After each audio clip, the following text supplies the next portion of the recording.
Ang susunod na programa ay rated PG. Ito ay nangangailangan ng patnubay at gabay ng magulang para sa mga batang manunood.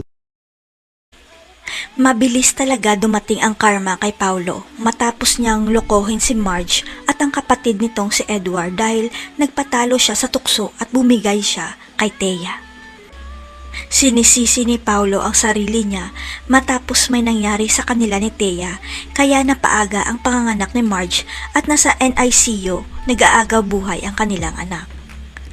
Wala nang magagawa si Paulo dahil nagawa na niya ang kasalanan. Ang tanging panalangin na lang niya ay sana hindi na ito malalaman pa ni Marge at ni Edward. Pero si Thea hindi papayag na parang baliwala lang kay Paulo ang lahat dahil ang nangyari sa kanila ang panghawakang alas ni Thea para makapasok sa mga turikampo. Hanggang sa mahuli ni Edward si Paulo at Thea na may mainit na pinag-uusapan kaya nagtataka si Edward kung ano kaya ang tinatago ng dalawa nang magkasama sila. Kaya sikretong mag-iimbestiga si Edward at makikilala niya ang mekaniko na nagkumpuni ng sasakyan ng kuya niya at mababanggit nito na may sinilungan silang bahay. Kaya pinuntahan ni Edward ang may-ari ng bahay na sinilungan ni Paulo at Thea at inamin ng babae na magkasama ang dalawa buong gabi sa abandonadong bahay nila.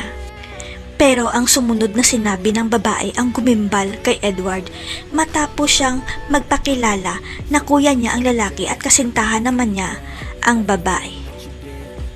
Biglang nalaki ang mata ng babae dahil ang buong akala niya mag-asawa ang dalawa dahil nakita ng dalawang mata niya na may nangyari sa kanila sa loob ng bahay.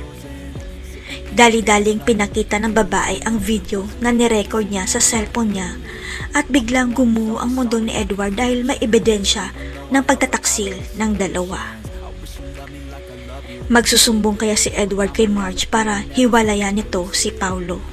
Totoo kayang si Paulo ang tunay na ama ng magiging anak ni Thea? Abangan.